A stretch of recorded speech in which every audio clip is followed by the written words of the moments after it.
You may have been told by some religious leader, preacher, teacher, etc., that to ask Yah the question, why, is lacking faith. It's just not good spiritually. But actually, that question is a great conversation starter for a conversation that we need to have. How the Spirit fills a 10-minute Torah, day 3 of Eikev, because, and sometimes when we ask the question, why? That's the answer, because. I'm sure your parents answered with that one. If we go over to Deuteronomy chapter number 8, let's begin with verse 1 and just read a few verses here. Guard to do every command which I command you today, that you might live and shall increase and go in and shall possess the land of which Yahweh swore to your fathers, Abraham, Yitzhak, and Yaakov. And you shall remember that Yahweh your Elohim led you all the way these 40 years in the wilderness for this purpose, to humble you, to prove you, to know what is in your heart, whether you guard his commands or not. And he humbled you and let you suffer hunger and fed you with manna which you did not know, nor did your fathers know, to make you know that every man that man does not live by bread alone, but by every word that comes forth from the mouth of Yahweh. And then he says, your garments did not wear out in you, nor did your foot swell these 40 years. And verse 5, thus you shall know in your heart that as a man disciplines his son, so Yahweh your Elohim disciplines you. Therefore, you shall guard the commands of Yahweh your Elohim to walk in his ways and fear him. Now, nobody enjoys discipline when it's happening. I can remember some discipline events that took place in my youth, in my childhood, and they were profound enough that I still remember them to this day. I can remember why the discipline happened, how the discipline was meted out. I can remember the feelings, the emotions, and the pain of the discipline. And it was corrective in measure, and it had good effect. Thank you, Dad. Thank you. That being said, at that moment, it was not very enjoyable. I enjoyed the benefit of it now. The boundaries that were set and enforced and reminded, so that I knew what was proper and what was not, what was acceptable and not. Yah says that I allowed you to go through what it is that you're going through or have gone through for a reason. And there are times that events have taken place. Sometimes the events are momentary. Sometimes they last, it seems, forever. And we want to reach up into the heavens and just say, Father, why? Why?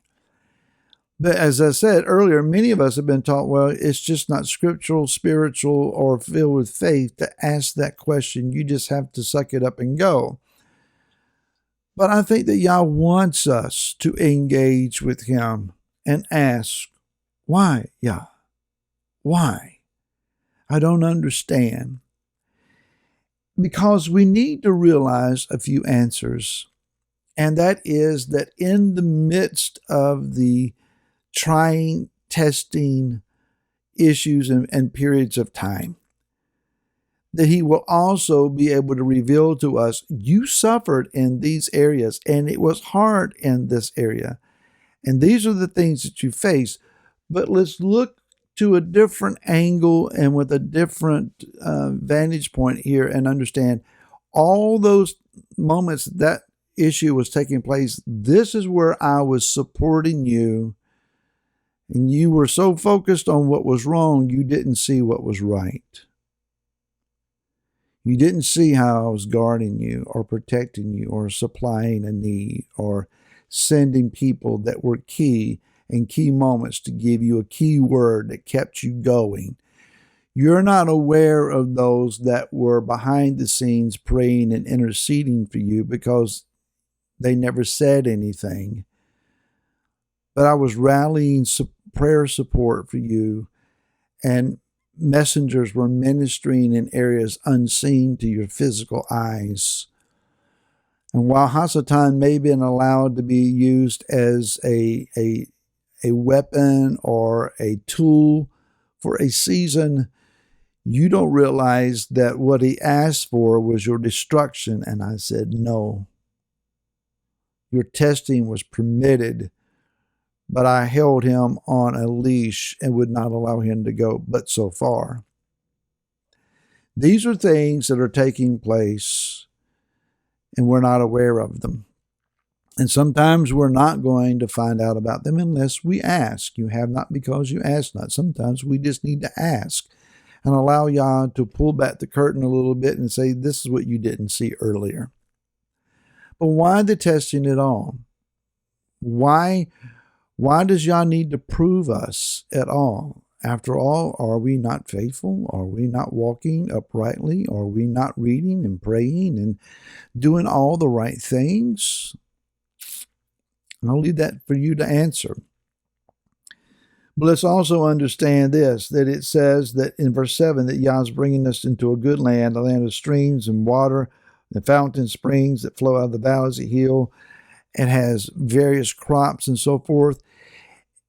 If we're reading this and imagining in our minds that the kingdom is coming to bring us into the current border situations of modern day state of Israel, we're missing something here. Yah is preparing us for a kingdom and a kingdom influence over the earth that is far greater than what we would imagine.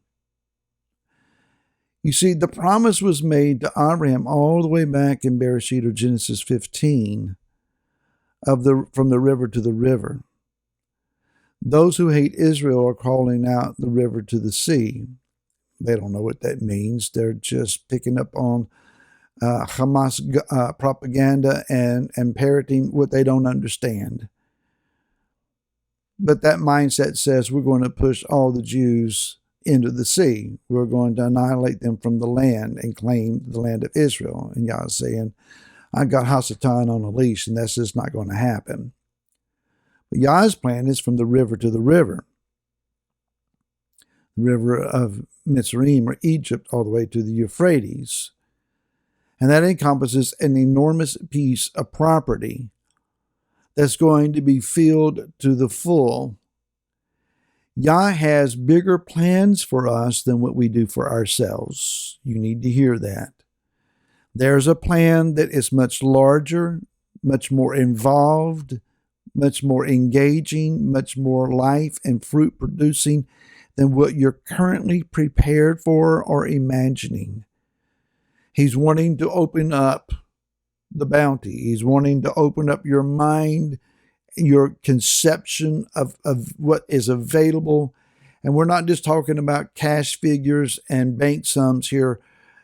Money aside, there are influences, there are opportunities, there are impact situations, there are influencing opportunities. There are lives that are to be changed in such ways that you're not seeing them currently, because the current issue is about this big and by comparison, and it's hurting, and it's trying, and it's testing, and it's struggling, and you're focused on it. All the while, Yah said, I'm shaping, grooming, preparing, training, equipping you for that which is much, much larger. So rest assured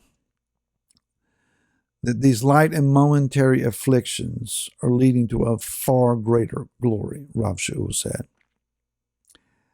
Look forward to what Yah has. Look around and see what he is doing. Look behind you and see what he has done and how he has been faithful. And you will arrive on the other side of whatever this is and however it is working. And you will be better equipped for what is coming. And may Yah hasten that day. And I hope to see you again tomorrow. So then, shalom.